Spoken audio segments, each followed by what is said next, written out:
네, 오늘부터 몇 주 동안 누가복음 가지고 같이 말씀을 좀 나누려고 합니다. 대림절이기도 하고요. 이제 한 달 있으면 크리스마스니까 이 절기 동안에 예수님이 왜 오셨는지, 그다음 우리가 예수님을 어떻게 기다려야 되는지, 또 예수님을 기다린 사람들은 어떻게 예수님을 기다리고 어떻게 예수님을 맞이했는지 이런 모습을 보면서 이 기간들을 우리가 어떻게 보내야 되는지 함께 묵상하고 생각하는 기회가 좀 되면 좋겠습니다. 누가복음 누가 썼죠? 왜 썼을까요? 오늘 4절 보니까 각하가 알고 있는 바를 더 확실하게 하기 위해서 이렇게 얘기하거든요. 그러니까 우리가 설교의 목적이 뭘까요? 막 도전을 주고 새로운 것을 주는 게 아니에요. 오늘 말씀 보니까 이미 알고 있는 것을 확실하게 하는 것. 네. 그러니까 누가가 데오빌로에게 편지를 썼어요. 근데 그 사람은 로마의 총독 이상이었던 사람인 것 같아요. 보이지, 그죠? 정보가 많이 없어요. 근데 중요한 거는 초신자였다는 거예요. 알았어요, 예수님에 대해. 근데 확실히 알지 못해요. 그래서 누가가 편지를 쓰죠. 이미 알고 있는 것을 확실하게 하기 위해서 내가 편지 쓴다. 그렇게 이야기했습니다. 그러니까 우리가 새로운 걸 찾는 노력보다 정말 중요한 것, 본문이 무엇을 말하고 있는지를 거기에 집중하는 게 훨씬 더 중요하다는 것을 알 수 있습니다. 그래서 설교자가 필요한 거죠. 이디오페 넬시가 이사야서를 막 읽고 있었어요. 이사야서는 우리가 지금 읽어도 잘 모르잖아요.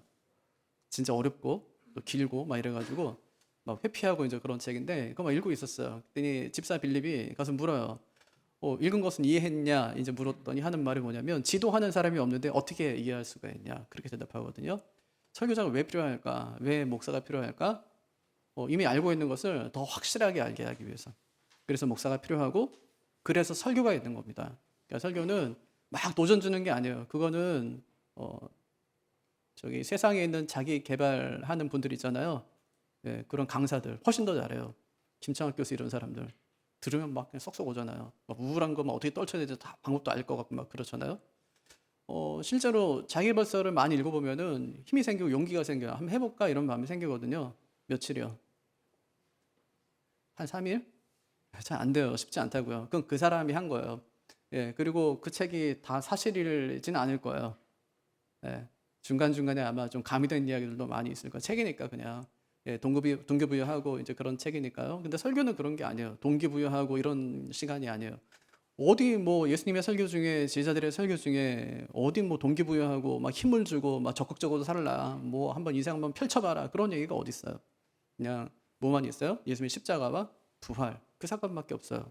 그러니까 세상에서 네가 열심히 살아라 이렇게 이제 이야기하지만 성경은 네 힘으로 할 수 있는 것 없다 그렇게 얘기하는 거예요. 하나님이 은혜로 하는 거고 하나님이 하시는 거다. 네가 할 일은 순종하는 거다. 그렇게 이제 성경은 이야기하는 것이죠. 그러니까 설교의 목적이 뭐라고요? 이미 알고 있는 것을 더 확실하게 하는 것. 뭐 아는 게 없으니까 확실하게 할 것도 없어요. 그러니까 평소에 우리가 말씀을 부지런히 읽는 거예요. 누구처럼요? 에디오피아 내시처럼 이방인 아니에요? 근데 그가 이제 성경 읽었다는 거 아닙니까? 우리 생각에 굉장히 어려운 책을 읽고 있었어요. 그때 이제 빌립 집사를 찾아가는 거예요. 그 나중에 어떻게 되죠? 성령에 이끌려서 그가 세례까지 받게 돼요. 놀라운 일이 벌어지는 거죠. 예, 이게 말씀을 사모하고 말씀에 집중하는 사람이 어떻게 하나님께 쓰임 받는지를 잘 보여주는 대목이라고 할 수가 있는 것입니다. 예, 어쨌든지 이제 누가복음은 누가가 데오빌로 각하에게 보내는 편지다. 누가는 누굴까요? 누가는 의사죠.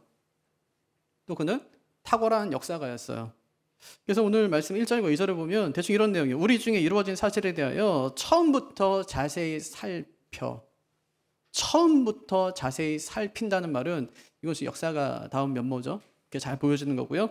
그래서 그런 관점에서 복음서를 써내려갔다는 얘기를 하는 거예요. 2절 보세요. 처음부터 목격자와 말씀에 일꾼된 자들이 전하여 준 그대로 내력을 저술하려고 붓을 든 사람이 많은지라.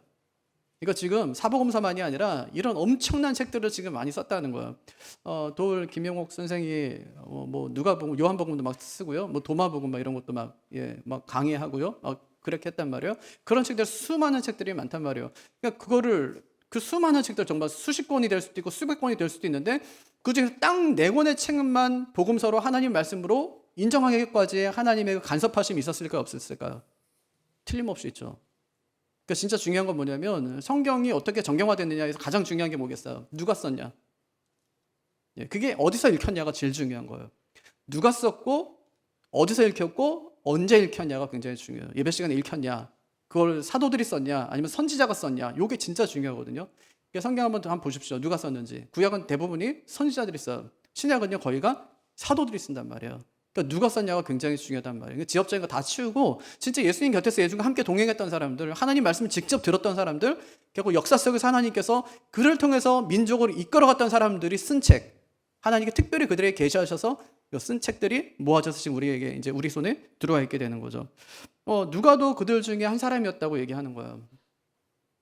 마이클 위커크라는 교수님이 이 누가복음 주석을 썼거든요. 거기 보니까 사도행전 21장에 보면 바울이 누가를 데리고 예루살렘에 방문해요. 그때는 갇히기 전에요, 감옥에. 그러고 나서 얼마 안 있다가 바울이 감옥에 갇히거든요. 한 2년 정도. 그 기간 동안에 누가는 예루살렘에 머물면서 자료를 수집했다는 거예요. 어떤 자료냐면 복음서를 쓰기 위한 자료. 그 1장과 2장은 무슨 내용이죠? 탄생에 관한 이야기네요. 1장은 누구 탄생? 세례 요한의 탄생. 2장은 예수님의 탄생. 세례 요한의 탄생의 현장 가운데 마리아가 있었나요, 없었나요? 있어요. 찾아가니까, 엘리사벳을 찾아가니까 놀랍잖아요. 막 같이 찬양하고 막, 그죠? 그럼 자기가 메시아를 잉태하고 나서 찾아가잖아요. 거기서 막 찬양하는 장면이 나오죠. 2장에서는 예수님의 탄생에 관한 이야기니까 아마도 누가가 그때 마리아를 만나서 아마 마리아의 생생한 증언을 듣고 이렇게 기록했을 것이다. 이제 그 교수님은 그렇게 이제 추측을 하는 거예요. 그러니까 누가는 역사가답게 예수님의 생애를 연대 순으로 잘 정리합니다. 마태는 어때요? 1장에 무슨 내용? 지난주에 했잖아, 우리. 1장. 제가 할 맛이 나요. 왜? 모르니까. 아무리 해도 모르니까. 1장은 족보, 2장은 예수님의 탄생, 3장은 세례 요한의 사역이에요. 네. 탄생 안 나와요. 그냥 사역만 나와요. 그러니까 누가 먼저 나오는 거예요? 예수님이 먼저 나와요. 그럼 역사 순으로 보면 틀리죠. 세례 요한이 먼저 나와야죠. 그 다음에 예수님이 나와야죠. 근데 누가는 그렇게 쓰질 않아요. 누가는 세례 요한의 탄생 1장 시작하자마자 그냥. 그 다음에 2장 예수님의 탄생. 역사 순으로 기록하더라고요. 왜 그럴까? 그는 역사가였어요. 역사가. 또 그는 의사였죠. 누가 보면 독특한 점이 하나가 있어. 의학 용어가 많이 나와요. 보통 이제 다른 복음서에 보면 병명이 나오거든요. 의학적인 용어가 아니라 병명이 나와요. 예를 들면 이런 거죠. 마태나 마가는 한 나병 환자가 있었다 이렇게 표현하는데 누가는 온 몸에 나병 들린 사람이 있어 이렇게 표현해요. 온 몸에 나병 환자가 있었다는 것과 온 몸에 나병에 걸렸다는 건 다르잖아요, 표현이. 또 마태와 마가는 열병에 걸렸다고 하는데 누가는 중한 열병에 붙들렸다 그렇게 표현해요. 어떤 사람이 코로나 걸렸어요. 근데 뭐 중증일 수도 있고 아닐 수도 있잖아요. 중증이면 심각한 거죠. 그러니까 표현이 달라요. 의사가 보는 관점은 달라요. 아유, 코로나 걸렸대 진짜 큰일 났어 이게 아니고 중증이래. 정말 지금 위급하대. 에크모 치료 받아야 된대. 뭐 이렇게 해요. 네, 누가가 그렇게 표현하고 있는 것이죠. 그리고 또 누가만 세례 요한의 출생에 관한 기록을 남깁니다. 만약에 누가가 없었다면 세례 요한의 탄생은 우리가 알지 못했을 거예요. 근데 아마 그가 의사였기 때문에 오히려 출생에 관한 이야기를 더 다루지 않았을까 하고 생각하는 것이죠. 언제 태어날까요? 누가 통치할 때? 헤롯 대왕이 통치할 때. 그러니까 누구죠? 그는 로마의 폼페이 장군이 예루살렘을 정복하자 헤롯이 로마에 협력하는 대가로 유대의 왕으로 세워요. 헤롯 대왕을. 그리고 땅을 주거든요. 거기 헐몬산 있잖아요. 높은 산, 이스라엘의 그 북쪽에 있는 아주 헐몬의 이슬이 어쩌고저쩌고 이렇게 그 산. 그 밑에 아주 좋은 땅을 줘요. 물이 많고 막 이렇게 비옥한 곳을 줘요. 그랬더니 거기다가 가이사를 위한 신전을 짓습니다. 그리고 그 아들이 나중에 통치할 때는 그곳의 이름을 가이사랴 빌립보 자기 이름 따가지고 그렇게 짓곤 하거든요. 큰 신전을 지었던. 그러니까 그 사람은 자기의 정권에, 자기의 왕권에 위협이 되면 아내나 아들들도 서슴없이 죽이는 아주 포악한 왕이었어요. 또 뛰어난 탁월한 건축가이기도 했어요. 궁전도 많이 져요. 무슨 여리고에다가 자기 궁전도 짓고요. 또 헤롯 궁전도 짓고요. 50년에 걸쳐가지고 예루살렘 성전도 재건을 해요. 왜 재건했냐? 유대인들의 환심을 얻기 위해서. 유대인들이 자기를 좋아하라고 지었는데 사실 그렇게 오랫동안 성전을 건축하다 보니까 어떤 일이 벌어질까요? 강제 노역도 필요할 거고요. 또 세금 징수도 이제 많이 필요하게 되겠죠. 그래서 오히려 유대인들을 위한 일인데 분명히 근데 유대인들이 그것 때문에 고통을 당하는 일이 되기도 했습니다. 왜 그렇게 폭정에 그들이 계속해서 시달릴까? 왜 이렇게 악한 왕이 이렇게 등장해서 왜 이스라엘 백성들이 그렇게 계속해서 시달릴까? 영적인 의미가 있어요. 그의 폭정은 이스라엘에 대한 하나님의 심판의 의미가 담겨 있습니다. 왜요? 회개하지 않으니까. 폭정을 통해서 고통을 당한다면 그 다음에 해야 될 일이 뭐예요? 하나님 우리 진짜 못 살겠습니다. 이게 나와야죠. 진짜 괴롭단 말이에요. 마음이 괴롭으면 어떻게 해요? 하나님께 의지하면서 하나님 이제 어떻게 살아야 됩니까? 하고 가야 되는데 이스라엘 백성들이 그렇게 안 하는 겁니다. 예, 고통 당하면서도 절대 회개를 하지 않아요. 그때 하나님께서 두 가지를 끊어요. 뭘 끊을까요? 선지자. 두 번째 말씀. 끊는 거예요. 몇 년 동안? 400년 동안. 예, 하나님께서 주질 않아요. 계속해서 말씀도 주질 않고 선지자도 보내주질 않는 거예요. 마지막 선지자가 누구죠? 말라기. 끝나는 것처럼 보이는 거예요. 야, 이제 우린 끝장나구나. 말라기 위해 400년 동안 하나님께 선지를 보내지 않는구나. 선지자를 보내지 않는다는 말은 말씀하지 않는다는 얘기예요. 하나님 자신의 뜻을 항상 선지를 통해서 말씀하시니까. 근데 400년 만에 지금 메시아를 기다리는 소수의 사람들이 일어났다는 것을 지금 이야기하고 있는 거예요. 엄청난 일이거든요. 네. 메시아를 소망하는 사람들이 지금 소수지만 일어나갔다는 말을 지금 누가가 하는 것입니다. 그 사람이 누구라는 거예요, 지금. 말씀에 순종하며 메시아를 기다렸던 사람, 두 사람 이름. 한 명은 사가랴고 그 아내의 이름 엘리사벳이라는. 사가랴에 대해 소개합니다. 아비야 반열에 속한 제사장이다. 그 후손이라는 거예요. 또 엘리사벳도 역시 마찬가지로 아론의 후손이다. 그러니까 둘 다 이제 제사장 가문의 사람들이었습니다. 이렇게 소개해요. 6절. 이 두 사람이 하나님 앞에 의인이래요. 어떻게 살았다는 거예요? 주의 모든 계명과 규례대로 흠이 없이 행하더라. 네, 달랐다. 누구하고? 세속적인 제사장들과는 정말 질이 달랐다. 그런 얘기를 하는. 근데 질이 달랐는데 문제는 있다는 거죠. 무슨 문제예요? 애가 없어요. 자식이. 정말 의로운데 자식이 없어요. 이건 굉장히 치명적이거든요. 왜냐? 제사장은 세습직이니까. 아들을 낳아야 돼요. 제사장을 시켜야 되는 거예요. 네. 목사는 세습직입니까? 아닙니까? 그거 아니에요. 네. 목사의 자식이 목사 될 수 있어요? 없어요? 있죠. 그럼 목사직은 세습할 수 있어요. 근데 뭐는 세습하면 안 돼요? 건물은 안 돼요. 네. 건물은 안 돼요. 교회 예배당 건물은 안 되지만 목사직이야 얼마든지 할 수 있어요. 저도 애한테 그래요. 가끔. 너 목사 할래? 그걸 왜 아빠가 정하세요? 자기는 아는데 죽어도. 근데 잘하는데 이상하게 영향이 없어요. 네. 제사장 아니거든요. 세습직이에요. 그러니까 그 의로운 가문이니까 만약에 거기서 대가 끊기게 된다면 의로운 가문 하나가 사라지게 되는 결과가 이루어진다. 이제 그런 말입니다. 근데 누가복음이 아주 특이한 점이 하나가 있어요. 성전에서 시작해서 성전에서 끝난다는 얘기예요. 1장도 마찬가지죠. 사가랴가 성전에서 분향하는 장면으로 나오죠. 마지막 장은 제자들이 성전에서 하나님을 찬양하는 것으로 마쳐요. 그러니까 성전에서 시작해서 성전에서 끝난다는 거예요. 그러니까 누가복음 보면은 성전과 관련된 내용이 참 많아요. 다른 복음서에 나오지 않는데 성전에 관련된 내용들이 참 많이 나와요. 예를 들면은 예수님이 난 지 8일 만에 성전에서 할례를 받으세요. 그런 이야기들. 또 이스라엘 위로를 위해서 기도하고 있었던 그 여인의 이야기. 뭐 시므온 같은 사람, 또 안나와 같은 사람, 이스라엘의 구설기들 했던 안나와 같은 여인들의 이야기. 이런 이야기들이 나와요. 또 예수님이 12살 때 성전에 올라가서 신학자들과 막 토론하고 논쟁했던 그 장면 이야기들. 이런 것들이 누가복음에만 나옵니다. 그러니까 누가에게 있어서 성전은 굉장히 중요하다는 것이죠. 성전에서 성전으로 끝날 뿐 아니라 성전하면 생각나는 사람, 제사장이죠. 제사장에서 제사장으로도 끝나요. 그러니까 1장은 제사장 사가랴 얘기잖아요. 마지막 장은 우리의 영원한 대제사장이신 예수님에 관한 이야기예요. 네. 그러니까 누가복음에 나타나는 주님은 제사장이세요. 백성들을 만져주시고 고쳐주시고 치유해주시고 그냥 안아주시는 그런 동정이 많은 제사장이시죠. 구약을 보면 제사장이 축복하죠.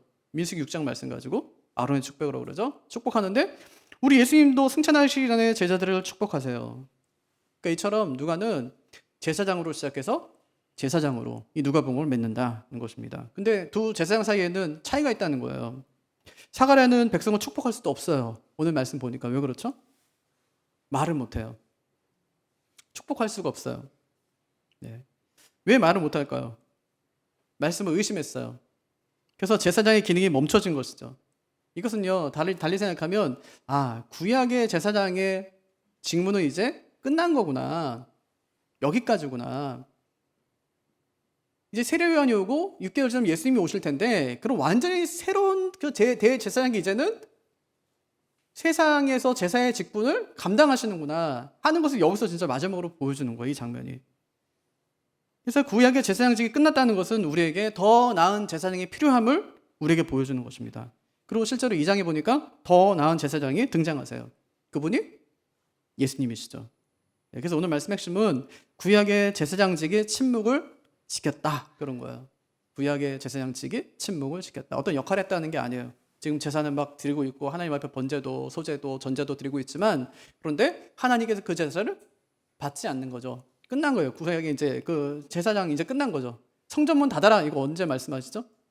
말라기에서 그렇게 말씀하시니까 성전문 닫아라, 내가 그 예배 받지 않겠다, 역겹다, 이렇게 말씀하셨으니까 성전을 떠나신 하나님께서 다시 성전 안에 들어오지 않으시는 거죠.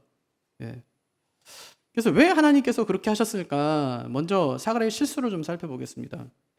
제사장들은요, 차례대로 1년에 2차례씩 성전에 들어가서 봉사하게 돼 있었어요. 1년에 2차례씩, 1년에 그러니까 2주씩, 1년에 2주씩. 그래서 사가랴 때도 수천 명의 제사장이 있었습니다. 사가랴도 그냥 그 중에 한 사람이었던 거예요. 어떤 학자가 그래요. 그 당시에 한 18,000명 정도의 제사장이 있었다고요. 많았잖아요. 그들이 모두 이제 아론의 자손들이었습니다. 다윗 때도 이렇게 많이 있었죠. 그때 어떻게 했습니까? 다윗 때는 그들을 24반열로 나눠요. 그래서 각 반열은 해마다 2주씩 돌아가면서 성전에서 일을 하게 했습니다. 그러니까 2주간의 일할 그 제사장들은 제비를 뽑아서 선택하는 거예요. 너무 많으니까. 성전이 생각보다 좁습니다. 이것보다 조금 더 커요. 여기 한 100명 들어오면 여기는 뭐 안 되죠? 뭐 제사장들로 가득하면 안 되니까. 그러니까 가고 싶어도 갈 수가 없어요. 어떻게 갈 수 있냐? 제비 뽑는 거예요. 예를 들면 우리 교회가 이번에 이제 당번이 된 거예요. 10명만 뽑아야 돼요. 그럼 누가 가야 되는 거예요? 제비 뽑는 거예요. 그러니까 성전에 올라가서 봉사할 수 있다는 것은 하나님의 선택을 받는 것과 마찬가지다. 이제 그런 얘기입니다. 그런 얘기예요, 지금. 그래서 사가랴가 성전에 들어가서 성소에서 분향한 것은 제비에 뽑혀서 결정된 것입니다. 성소에 이제 들어가게 되면 제일 먼저 앞에 보이는 것이 향단이죠. 정면에 있어요. 향을 피우는 연기가 위로 올라갈 때 제사장이 그 순간에 메시아의 오심을 위해서 기도합니다.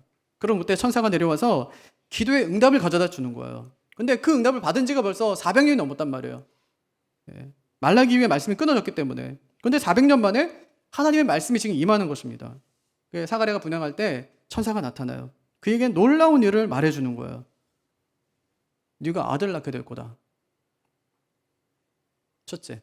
둘째, 그 아들이 엘리야와 같이 놀라운 선지자가 될 거다, 이렇게 얘기해요. 근데 아니거든요, 이거 이렇게 하면. 왜냐하면 사가랴는 제사장이니까. 당연히 내 아들은 제사장이 돼야죠. 근데 아니요, 선지자가 될 것이다, 그렇게 이야기해요. 하나님의 뜻을 그를 통해서 내가 말하겠다, 이제 그렇게 얘기하는데, 선지자에서 그 하는 일이 뭐냐면 주의 길을 예비하는 것이다, 이 세 가지를 얘기해줘. 그럼 그때 사가랴의 반응이 어땠을까요? 이건 복음 중에 복음이죠. 내가 아들을 낳는데 그 아들이 메시아의 길을 예비한 사람이 된다. 복음이잖아요. 내가 좋은 소식을 내가 너한테 전한다 하면서 이야기했는데, 그 말을 탁 들은 사가랴의 반응 어땠을까요? 기뻤을까요? 회의적이었을까요? 회의적으로 반응해요. 그것을 내가 어떻게 믿습니까? 라고 말하면서 하는 거, 자기를 생각해요. 난 나이가 많습니다. 둘째, 내 아내도 나이가 많습니다. 고로 이 일은 불가능합니다. 첫 번째부터 불가능한 거예요. 아들 줄게. 자기가 기도하지 않았어요. 아들 달라고는. 아들 달라고 기도도 안 했어요. 무슨 기도한다고요? 메시아의 오심을 기도하는 거야.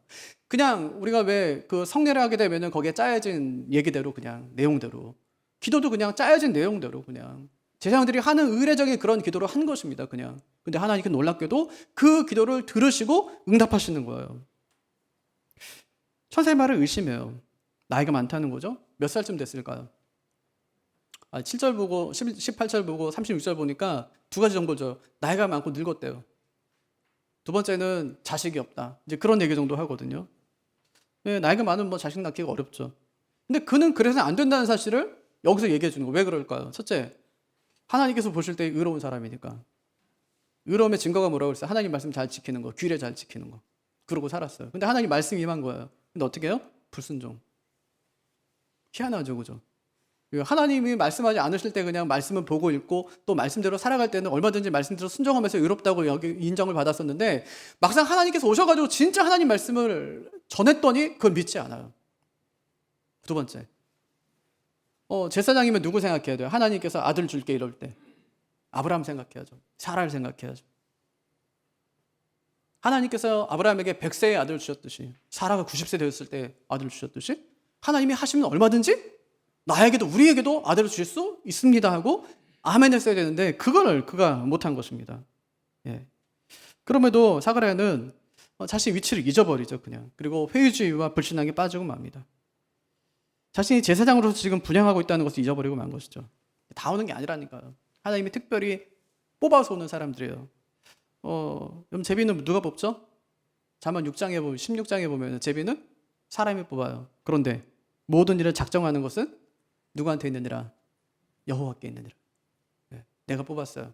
또는 뭐 자기 대표가 뽑았어요. 사가랴가 뽑혔어요. 누가 뽑은 거죠? 하나님께서 뽑으신 거예요. 왜요? 분양하게 하려고.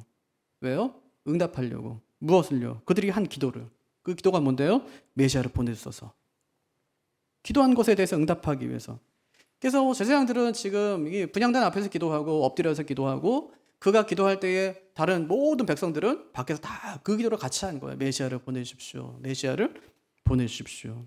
바로 그때 천사가 나타나 말한 거 아닙니까? 너의 간구가 들렸느니라. 엘리사벳이 아들을 가질 것이다. 이 아이는 메시아의 오심을 예비할 것이다. 너의 기도가 들렸느니라. 메시아를 보내주겠다. 그럼 아멘. 그럼 끝났어요. 그죠? 근데 그렇게 하지 않더라는 거예요. 그것을 내가 어떻게 믿습니까? 나는 늙었고 내 아내도 나이가 많습니다. 자기 위치를 잃어버린 것이죠. 지금 자기가 지금 무엇을 하고 있는지를 잃어버렸어요.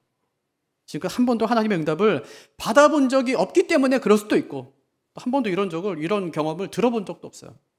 천사가 나타났다 이런 말도 들어본 적이 없다는 것이죠. 그러니까 이것을 내가 어떻게 믿을 수 있습니까? 하고 말하는 것이 어쩌면 당연한 건지도 모른다는 것입니다. 그때 이제 회유주의에 빠진 사가랴에게 이 가브리엘이 표적을 줘요. 표적. 먼저 이제 내가 누군지를 먼저 설명하죠. 천사 처음 봤겠죠. 그러니까 이제 설명해 주는 거 뭐라고 설명할까요? 자기를 뭐라고 그래요? 가브리엘이 이렇게 얘기해요. 나는 하나님의 존전에 서 있는 가브리엘이다. 난 이 좋은 소식을 너에게 전하라고 너에게 보내심을 받았다. 그렇게 이야기해요. 특별한 천사죠, 가브리엘은. 성경에 4번 나오거든요. 다니엘서에 2번 나오고 오늘 본문에 1번 나오고 마리아에게 1번 나와. 나와서 무슨 얘기하냐면 하나님께서 불의한 세계를 갖다 다 이제 무너뜨리고 하나님 나라를 이 땅에 건설할 것이다. 이게 다니엘서에 나오는 2번의 메시지예요. 오늘은 뭐라고 얘기하죠? 네가 아들을 낳을 거다. 그 아들이 와서 뭐 하냐면 메시아의 길을 예배할 것이다. 또 메시아 얘기하는 거예요. 또 마리아에게 나타나셨어요. 뭐라고 하냐면 네 몸에서 장차 이제 아들이 날 건데 그게 메시아다. 그렇게 얘기해요. 그 아들이 성령으로 잉태하게 될 건데 메시아가 네 몸을 통해서 나올 것이다. 가브리엘이 와서 한 얘기가 뭐냐면 전부 메시아에 대한 예언입니다. 메시아에 대한 예언. 메시아가 오실 것이라는 것에 대한 메시지를 증거하기 위해서 온 천사가 가브리엘이라는 말이에요. 신구약사에는 400년의 중간기가 있어요. 그때는 하나님 말씀이 없었죠. 그러니까 계시가 없을 때는 항상 뭐가 발전하냐면 묵시가 발전하는 거예요. 제일 많이 나오는 이야기가 천사에 관한 이야기, 악마에 관한 이야기, 환상에 관한 이야기들이에요. 근데 가장 그때 많이 등장하는 천사가 가브리엘이에요. 가브리엘 어떤 천사냐? 어떤 천사겠어요? 하나님 보좌 우편에 앉아 있다. 진짜 초인적인 능력을 가진 그런 엄청난 천사다. 이런 이야기들이 막 그 묵시를 통해서 막 일어나게 되는 거예요. 근데 성경은 그 정반대로 이야기를 해요. 그는 하나님 보좌 우편에 앉아 있지 않다는 거예요. 이거 뭐라고 그랬어요? 아까 보니까 하나님 존전에 서 있다 그렇게 이야기해요. 앉아 있는 게 아니고 서 있다. 네. 하나님 보좌 우편에 누가 앉아 있습니까? 예수님이 앉아 계신데 예수님 자리가 거긴데 가브리엘이 그 자리다 이제 그렇게 이야기하는 거야. 그 정도로 힘센 천사가 가브리엘이다 이제 그렇게 이야기하는 겁니다. 하지만 자신은 그것을 인정하지 않아요. 400년 동안 너희가 나에 대해서 그렇게 이야기했지만 그건 다 틀린 얘기다 그렇게 이야기하면서 나는 하나님의 존전에 서 있는 자다 그렇게 이야기하죠. 종의 위치에 있다는 거예요. 항상요 왕은 앉아 있고 종은 서 있는 거예요. 자신이 서 있었대요. 종이라는 거예요. 자신은 하나님의 명령을 정확히 실행하는 종일 뿐이다 그렇게 이야기하죠. 그러면서 그가 하나님 메시지를 전달하는 거예요. 나는 너에게 말하기 위해서 보내심을 받았다. 너에게 복음을 전하러 왔다. 하나님이 너에게 아들을 줄 것이고 그는 메시아의 길을 예비하게 될 것이다. 그걸 내가 어떻게 믿을 수 있냐고요. 그랬더니 천사가 그에게 준 것이 표적이었어요. 표적을 줘요. 이런 표적을 주죠. 엘리사벳이 아들을 낳을 때까지 너는 말하지 못하게 될 거다. 언어장애인으로 사는 거예요. 10달 동안. 그게 표적이었어요. 그가 말하지 못한 것에는 아들을 주실 것이라는 하나님의 약속이 오롯이 담겨 있습니다. 여러분 말하지 못해요. 그럼 어떻게 할까요? 말하려고 아마 굉장히 노력하겠죠. 그죠? 오늘 여러분 만약에 실업증이 걸렸다. 말하지 못한다. 그럼 내일부터 어떻게 하실 거예요? 말하지 않을 거예요? 아니요. 말하기 위해서 부단히 애를 쓸 거란 말이에요. 천사가 자기한테 그렇게 이야기는 했지만 말하려고 부단히 애를 써도 안 돼요. 말이 안 나가요. 말이 안 나가면 안 나갈수록 그 시간이 오래되면 오래될수록 무엇을 생각할까요? 아, 하나님께서 나에게 진짜로 아들을 주시려나 보다. 하나님께서 나에게 정말로 아들을 주시려나 보다. 그런 생각을 했겠죠? 그러니까 그가 지금 말 못하게 된 것은 그 안에 뭐가 담겨 있다고요? 하나님께서 아들을 주겠다고 하고 메시아의 길을 예비하겠다고 하신 하나님의 뜻이 그 안에 오롯이 담겨 있다는 말입니다. 그리고 마침내 그가 10개월 만에 말을 하게 돼요. 64절. 이에 그 입이 열리고 혀가 풀리며 말을 하여 어떻게 했다는 거예요? 제일 먼저 처음에 탁 뱉은 말이 뭐예요? 하나님을 찬송하니. 하나님을 찬송하니. 10달 동안 말 못한 게 아니라 진짜 하나님의 약속을 기다렸던 거예요. 하나님 얼마나 놀라우신 분이지. 그때부터 그는 주체할 수 없었겠죠? 하나님께 주신 그 감동을 주체할 수 없는 거예요. 그리고 사가랴가 말 못하게 된 데는 또 하나의 의미가 있는데 영적인 의미예요. 그의 불신앙에 대한 하나님의 심판이에요. 의롭다고 했으면 좀 하나님 마음에 탁 맞게, 욥처럼 하나님 좀 기분 좋게 해드리면 얼마나 좋겠어요. 근데 그가 그걸 못하더라는 말입니다. 그래서 그걸 못하니까 하나님께서 그에게 심판을 하십니다. 또 하나 생각해 볼 게 있어요. 사가랴가 말하지 못하게 된 것은 아론의 제사장직이 이제 끝났음을 잘 보여줍니다. 이제 아론의 집은 하나님의 축복을 가질 수 없음을 나타내는 말씀이에요. 오늘 말씀이. 사가랴가 드린 이 제사가 매일 드린 상번제거든요. 출애굽기 29장에 보면 하나님께서 아침 저녁으로 제사 드리래요. 번제. 번제는 어린 양 잡는 거잖아요. 어린 양 잡아서 이제 번제 드리고. 번제 드릴 때 곁들여서 드리는 제사 소제예요. 곡식을 가지고 드리는 것. 또 거기에 곁들이는 제사가 전제예요. 포도주를 부어서 드리는 거거든요. 이 세 가지 제사를 매일 드리면 하나님께서 복 주겠다고 말씀하세요. 무슨 복이냐면 내가 거기서 이스라엘 백성들과 만나고 그들에게 말할 것이다. 만나고 말하겠다. 그렇게 말씀하셨어요. 놀랍잖아요. 매일 그렇게 하나님 앞에 제사 드리면 하나님께서 만나준대요. 그리고 내가 말하겠다. 그렇게 말씀하셨어요. 오늘 말씀이 그 약속에 대한 성취라고 말할 수 있는 것이죠. 상번제 드릴 때 항상 가장 중요할 때가 언제냐면 이 분향하는 순간. 분향할 때 불을 탁 피우잖아요. 연기가 쫙 올라갈 거 아니에요. 그 순간에 제사장을 바로 그 자리에 엎드려요. 그 메시아를 보내십시오 하고 기도하거든요. 그러면 그 순간에, 그 분향하는 순간에 천사가 와서 하나님께서 하시고자 하는 말씀을 하시는 거예요. 기도의 응답을 가지고 내려오는 것이죠. 그렇게 이제 분향이 딱 끝나고 나면, 또 하나님의 응답이 딱 이루어지고 나면 어떻게 할까요? 나와야죠, 이제는. 오래 있을 이유가 없어요. 나와야 돼요, 빨리. 나와야 돼요. 그럼 백성들이 밖에서 기다리고 있잖아요. 우리 예배하면은 이제 마지막에 우리 찬송하고 마지막에 뭐 하죠? 축복 기도. 강복 선언 하잖아요. 마찬가지. 예배를 다 마치고 나면, 이제 제사를 다 마치고 나면 민수기 6장에 나오는 아론의 축복으로 백성들을 축복하는 거예요. 여호와는 내게 복을 주시고 너를 지키시기 원하며 여호와는 그 얼굴을 내게 비추사 은혜 베푸시기를 원하며 여호와는 그 얼굴을 내게로 향하여 두사 평강 주시기를 원하노라. 이렇게 축복을 하는 거예요. 이렇게 백성들을 축복해야 예배가 끝나는 것입니다. 그런데 사가랴가 나왔는데 축복을 하지 않는 거야. 왜 그럴까요? 말을 못 하거든요. 그냥 백성들에게 그냥 가라. 나 이제 끝났으니까 가라. 더 이상 그 제사장으로부터 축복이 나오질 않는 것입니다. 그러니까 이것이 무엇을 의미하냐면 아론의 계열에서 오는 제사장으로는 하나님의 복을 받을 수 없다. 그러니까 보다 완전한 제사장이 우리에게 필요하다는 것을 보여주는 것이 이 말씀입니다. 히브리서 그것을 잘 가르쳐주죠. 히브리서는 레위 지파의 제사장직을 통해서는 완전함에 이룰 수 없다는 것을 우리에게 분명히 보여줍니다. 왜 그럴까요? 왜? 레위 계열에서 오는 제사장으로는 왜 우리가 완전하게 이룰 수 없죠?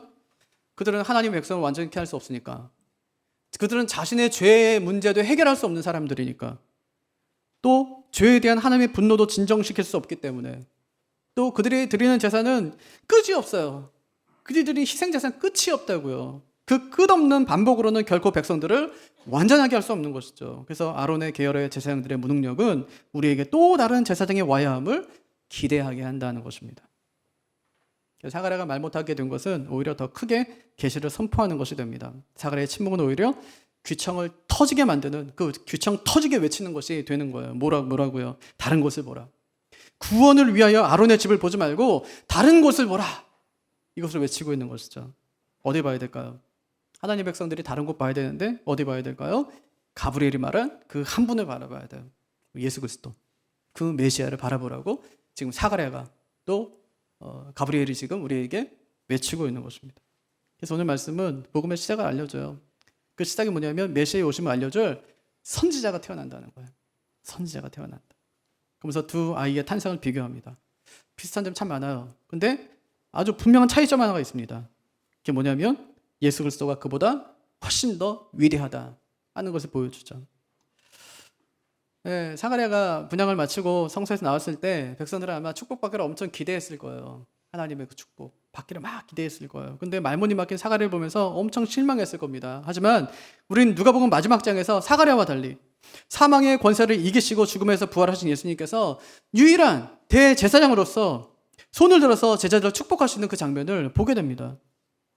구약의 모든 제사를 완전히 성취하신 주님께서 자신이 성취한 모든 영적인 복을 우리가 전부 나누어 주시는 것입니다. 골고루. 사가랴가 그렇게 오실 주님을 기다렸다면 우리는 다시 오실 주님을 기다려야 합니다. 오늘부터 대림절이 시작되거든요. 대림절이라고도 하고 대강절이라고도 불러요. 이 대림절은 성탄절 앞에 있는 이 4주간의 기다림의 절기입니다. 그래서 1세기 교부들은 주님이 다시 오심을 기다리면서 이렇게 기도했어요. 우리를 심판하실 그날 주님의 말씀이 두렵습니다. 그리스도의 부활과 자비에 희망을 두며 죽은 이들의 육신과 부활과 영원한 생명을 믿으며 영원한 생명을 기다립니다. 이렇게 기다리면서 주님의 오심을 맞이했어요. 사가랴는 기도하면서 주님의 오심을 기다립니다. 그는 기도하면서 기다리다가 주님을 만나요. 믿음은 기다림이죠. 또한 120년 동안 기다려요. 아브라함 25년, 다윗 15년. 주님도 사역을 시작하시기까지 30년 동안의 기다림을 갖습니다. 기다림의 실패는 곧 믿음의 실패였어요. 아브라함은 기다렸지만 10년 만에 기다림에 실패하고 맙니다. 사울왕도 사무엘을 조금 더 기다렸으면 좋았겠지만 기다리지 못해서 실패하고 맙니다. 그래서 믿음은 기다림이고 기다림의 실패는 곧 믿음의 실패라는 말입니다. 여러분, 우리는 무엇을 기다려야 될까요? 어떤 학생이 기도를 하는데 마무리를 이렇게 해요. 곧 만나 뵈올 예수님의 이름으로 기도합니다. 멋지죠? 감동이죠? 아니, 학생의 애인데 곧 만나 뵈올 예수님의 이름으로 기도합니다. 곧 만나 뵙고 싶다는 거예요. 곧 만나 뵐 거라는 거예요. 그 아이는 기도 가운데 다시 오실 주님을 기다리고 있는 것입니다. 우리도 그렇게 하기를 바랍니다. 다시 오실 주님 바라보면서 이 4주간의 기다림의 절기를 보내는 우리 모두가 되기를 주님의 이름으로 축복합니다.